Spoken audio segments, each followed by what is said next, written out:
Hello students, आज के module में हम डिस्कस करेंगे वायरस के बारे में। तो वायरस जो होते हैं ना, वो काफ़ी छोटे होते हैं। वो इतने छोटे होते हैं कि विदाउट माइक्रोस्कोप हम उन्हें बिल्कुल भी नहीं देख सकते। So viruses are also microscopic. Okay, viruses are the smallest microorganisms which can develop only inside the cells of the host organisms which may be animal, plant और बैक्टीरियम। तो ये जो वायरस होते हैं वो बहुत ही छोटा होता है, स्मॉलेस्ट माइक्रो ऑर्गेनिजम्स कहा जाता है उन्हें। तो वायरस कब डेवलप करता है? जब वो किसी भी होस्ट सेल के अंदर एंटर करता है ना, only inside the cells of the host organisms. Host organisms जैसे कि होस्ट सेल किसकी? या तो एनिमल की, या फिर प्लांट की, या फिर बैक्टीरिया की। तो एनिमल सेल हो, प्लांट सेल हो, बैक्टीरिया सेल हो, किसी भी तरह की होस्ट सेल के अंदर जब वायरस एंटर करता है उसके बाद ही वो डेवलप हो सकता है। Viruses are much smaller than bacteria. तो बैक्टीरिया से भी वायरस बहुत ही स्मॉलर होते हैं, काफ़ी छोटे होते हैं, इसलिए इन्हें माइक्रोस्कोपिक कहा जाता है। Viruses do not show most of the characteristics of living things. ये जो वायरस होते हैं वो लिविंग थिंग्स की बहुत सारे कैरेक्टरिस्टिक्स को शो नहीं करते। तो ऐसा क्यों होता है? क्योंकि किसी भी सेल में अगर न्यूक्लियस ना हो, ऑर्गेनेल्स ना हो, या फिर साइटोप्लाज्म ना हो, तो उसे हम सेल ही नहीं कह सकते। पर जो वायरस होते हैं उनके पास न्यूक्लियस भी नहीं होते, ऑर्गेनेल्स भी नहीं होते और साइटोप्लाज्म भी नहीं होते। अब हम इस प्लांट सेल को एग्जाम्पल में लेते हैं। तो यहाँ ऑर्गेनेल्स मतलब क्या होता है? जो भी कंपोनेंट्स होते हैं सेल के अंदर, जैसे कि endoplasmic reticulum, vacuole, mitochondria, Golgi apparatus, amyloplast, plast, ribosome, chloroplast, ये सब प्लांट सेल के अंदर सभी ऑर्गेनेल्स होते हैं। और जो न्यूक्लियस होता है वो एक बहुत ही मोस्ट इम्पोर्टेंट पार्ट होता है सेल के लिए। तो साइटोप्लाज्म क्या होता है ना, वो सेल के अंदर एक जेल लाइक फ्लूइड होता है, एक थिक सोल्यूशन होता है। तो वो क्या करता है? वो एक मीडियम प्रोवाइड करता है सेल के अंदर सभी केमिकल रिएक्शंस के लिए। साइटोप्लाज्म जो होता है वो एक मीडियम प्रोवाइड करता है। ठीक है, तो साइटोप्लाज्म में क्या क्या होता है? साइटोप्लाज्म में प्रोटीन होता है, वाटर होता है एंड सॉल्ट भी होता है। ठीक है, साइटोप्लाज्म में सॉल्ट, वाटर एंड प्रोटीन होते हैं। तो साइटोप्लाज्म एक जेल लाइक फ्लूइड या फिर आप थिक सोल्यूशन कह सकते हैं जो सेल के अंदर होता है, और ये एक मीडियम प्रोवाइड करता है सभी केमिकल रिएक्शंस के लिए। और ये एक प्लेटफॉर्म प्रोवाइड करता है जिसमें ये जो सारे ऑर्गेनेल्स होते हैं ना, तो ये अच्छी तरह से अपनी फंक्शंस को ऑपरेट कर सके।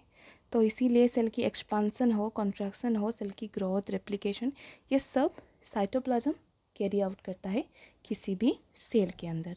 ठीक है, पर हमारे जो वायरस है ना, उसमें न्यूक्लियस भी नहीं है, उसमें साइटोप्लाज्म भी नहीं है, तो इसलिए वायरस को हम सेल भी नहीं कह सकते। तो अब आपके दिमाग में ये आ रहा होगा कि अगर वायरस सेल नहीं है तो फिर वायरस तो नॉन लिविंग हो गया ना, वायरस तो लिविंग नहीं है।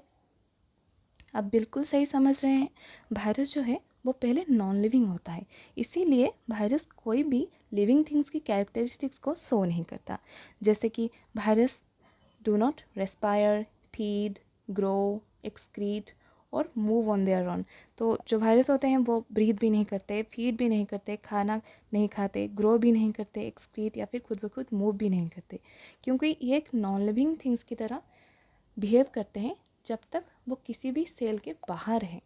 पर as soon as virus enter कर जाता है किसी भी सेल के अंदर, जो भी मैंने अभी बताया होस्ट ऑर्गेनिजम्स, जैसे कि एनिमल सेल हो, प्लांट सेल हो, बैक्टीरिया की सेल हो, किसी भी होस्ट ऑर्गेनिज्म की सेल के अंदर वायरस जब एंटर करता है उसके बाद वो बिल्कुल लिविंग थिंग्स की तरह बिहेव करता है और रिप्रोडक्शन प्रोसेस को कैरी आउट करता है।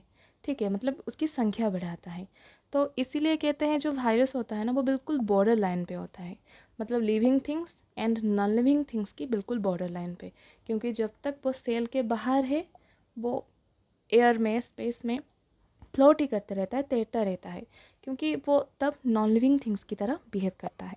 पर एज सून एज वो किसी भी सेल, होस्ट सेल के अंदर एंटर करता है, उसके बाद वो बिल्कुल लिविंग थिंग्स की तरह बिहेव करना स्टार्ट कर देता है।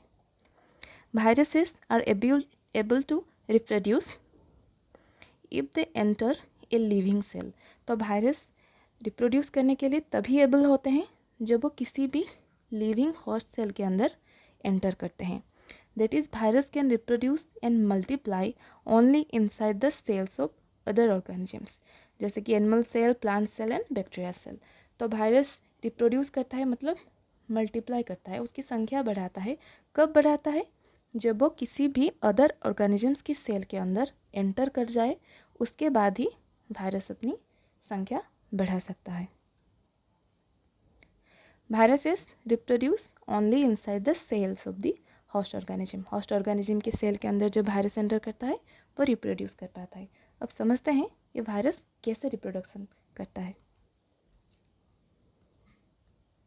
देखिए, यहाँ ये एक होस्ट सेल है। होस्ट सेल में के पास पहले वायरस क्या करता है? वायरस जाके होस्ट सेल के पास उसकी जो सरफेस में पहले अटैच होता है और वो एक बाइंडिंग प्रोसेस क्रिएट करता है।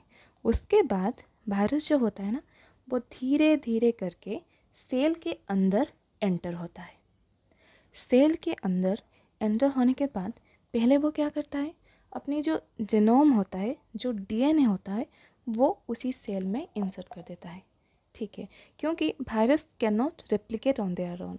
वायरस जो होता है वो खुद ब खुद मल्टीप्लाई नहीं हो सकता, खुद ब खुद रेप्लिकेट नहीं कर सकता। जो वायरल रेप्लिकेशन की प्रोसेस है, रेप्लिकेशन मीन्स वायरस की फोटोकॉपी। ठीक है, बहुत सारे वायरसेस जो एक ही तरह दिखते हैं, वायरसेस की बिल्कुल फोटोकॉपी बाहर निकल जा रहे हैं, जैसे आप बता सकते हैं। तो वायरस पहले क्या करते हैं? वो अटैच होते हैं किसी भी सेल के पास, उसके बाद धीरे धीरे सेल के अंदर एंटर करते हैं। एंटर करने के बाद वो सेल में अपना जो डीएनए होता है, जेनोम होता है, उसे वो इंसर्ट करते हैं। तो फिर क्या होता है? किसी भी सेल के अंदर ना प्रोटीन सिंथेसिस होता है, प्रोटीन फॉर्मेशन होती है किसी भी सेल में। तो वायरस जाके जो वो जो प्रोटीन सिंथेसिस या फिर प्रोटीन फॉर्मेशन की जो प्रोसेस हो रही है, उसे ऑर्डर करता है कि तुम मेरी जो डीएनए है उसे यूज करके मेरी रेप्लिकेट्स को बनाओ। ठीक है, तो तभी सेल बिल्कुल समझ में ही नहीं आता सेल को कि वो क्या करे। वो बिल्कुल वायरस की ऑर्डर पर काम करता है। वो वायरस की डीएनए को यूज करके रेप्लिकेशन करता है, उसे कहा जाता है वायरल रेप्लिकेशन। उसमें वायरस की बहुत सारे फोटोकॉपी रेप्लिकेट्स निकलते हैं, न्यू वायरसेस। फिर क्या होता है? जब सेल के अंदर बहुत सारे वायरसेस होते हैं, सेल जब बहुत सारे वायरस से फिल हो जाता है, बिल्कुल फुल हो जाता है, तो कभी कभी वो सेल बर्स्ट कर जाता है। और स्मॉल पॉक्स के टाइम, स्मॉल पॉक्स एक डिजीज है, आपको पता होगा, आपने सुना होगा स्मॉल पॉक्स के बारे में। तो स्मॉल पॉक्स डिजीज के टाइम पे भी यही होता है। क्या होता है? किसी भी होस्ट सेल के अंदर जब वायरस अपनी वायरल रेप्लिकेशन करता है, तो वो बहुत संख्या में बढ़ जाते हैं, इतने बढ़ जाते हैं कि सेल को फुल करके सेल जो होता है वो बस्ट हो जाता है और सभी जो न्यू वायरस होते हैं वो बाहर आ जाते हैं। और वो बाहर आने के बाद क्या करते हैं? जो नेबरिंग सेल्स होते हैं, किसी भी ऑर्गेनिज्म के जो नेबरिंग सेल्स होते हैं, आस पड़ोस के जो सेल्स होते हैं, वो सभी वायरस उसमें उसी तरह एंटर करते हैं और ये जो वायरल एप्लीकेशन की पूरी प्रोसेस है वो फिर से चलता है। वायरस पहले सेल के पास सरफेस में अटैच होता है, उसके अंदर एंटर करता है, फिर अपनी डीएनए को इंसर्ट करता है सेल के अंदर और फिर जो प्रोटीन सिंथेसिस प्रोसेस है उसे ऑर्डर करता है वायरल एप्लीकेशन, यानी कि उसकी रेप्लिकेट्स को बनाने के लिए वायरस की डीएनए को यूज करके।